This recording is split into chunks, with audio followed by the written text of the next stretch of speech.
Hey there, and welcome to This Explainer.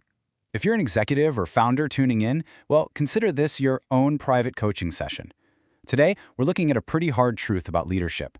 We're going to explore exactly why your perfectly crafted corporate strategies, your highly expensive consultant-vetted data, and those beautifully designed pitch decks so often fail to actually land with your teams. I want you to lean in for a second and honestly ask yourself this. Why is your team ignoring your perfect strategy? I mean, you've got the data, your logic is absolutely bulletproof, yet the execution just falls flat. Why does that happen? Well, it's because we naturally assume that information equals influence. But the reality? Your team is actually reading a completely different set of data. To really wrap our heads around this, think of it like a giant iceberg. The spoken word, your strategy, your official directives, that's just the tiny visible tip breaking the surface. But beneath the water, there is a massive, unseen weight. That is your embodiment. It's who you are. And in leadership, that unseen weight is what actually steers the ship. Okay, let's dive right into this first part, beyond the spoken word. Here's the kicker. Your being and your presentation completely override whatever spoken words you use.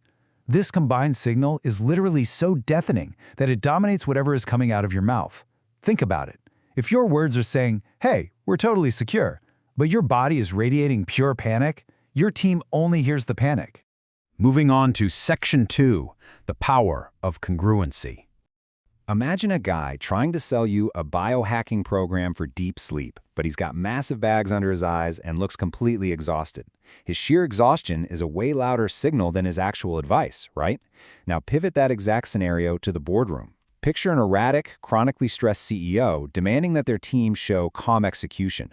Just like that tired sleep expert, the executive lacks proof of concept. The demand is completely nullified by how they're behaving. Which brings us to number 3. Passing the credibility filter. So the crucial point here is this massive blind spot we call the credibility filter. As human beings, we are hardwired to evaluate the messenger way before we evaluate the message. If your actions are out of sync with your words, your team doesn't sit around and politely debate your strategy. No way. Their instinctual filter simply deploys and dismisses it, no matter how financially sound your plan might be. Actually, pause for a second. I really want you to let this sink in. Inconsistency is a form of noise that drowns out the signal. If you're out there demanding innovation from your team, but then you micromanage their every single move, that inconsistency is deafening. They literally cannot hear your strategy over the roar of your actions. It all comes down to the unconscious read. Your character is being communicated through these super subtle cues that totally bypass intellectual resistance. Consistency? That signals trust. Being calm under pressure? That signals stability.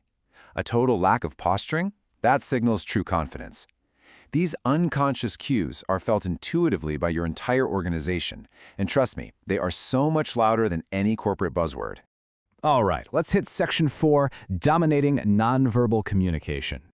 Now, what's really fascinating here is the sheer volume of data you output every single minute. Your body language, your tone of voice, your posture, your gaze, your overall energy level. All of this creates a massive cloud of data surrounding your spoken words. Every single time you stand up in a room, your team is downloading all of this information simultaneously. We call this whole package your emotional signature. You could be speaking words of total confidence to your shareholders, but if you've got a shaky voice and a rigid, closed-off posture, you're actually communicating fear. And that fear, it's going to overpower your reassuring words every single time. This is a massive lesson for absolutely anyone sitting in the C-suite. Authority comes from your presence, not just your job title. In these high-stakes environments, true authority is your ability to be fully anchored right in the present moment. A focused, deliberate presentation conveys this deep sense of competence. When you truly have presence, the actual content of your advice almost becomes secondary to the profound feeling of certainty you inspire in your team. It's the old saying, right? The medium is the message. An open-minded, humble presentation of the facts is always more persuasive than a brilliant but condescending delivery. Because if you use data as a weapon to make your team feel small, they are going to reject your data simply because they're rejecting you. And finally, Section 5, conviction overpowers logic.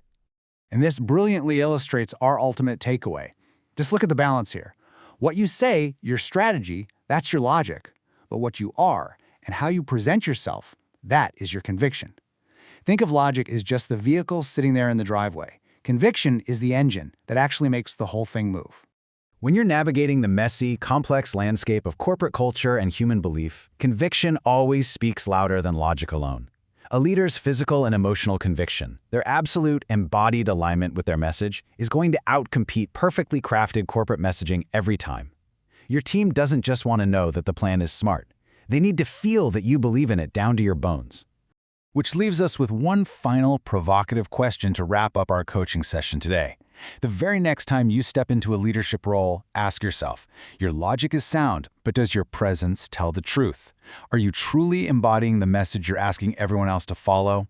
Thank you so much for joining me for this explainer. I want you to take a really hard look at your own iceberg this week, and I'll catch you next time.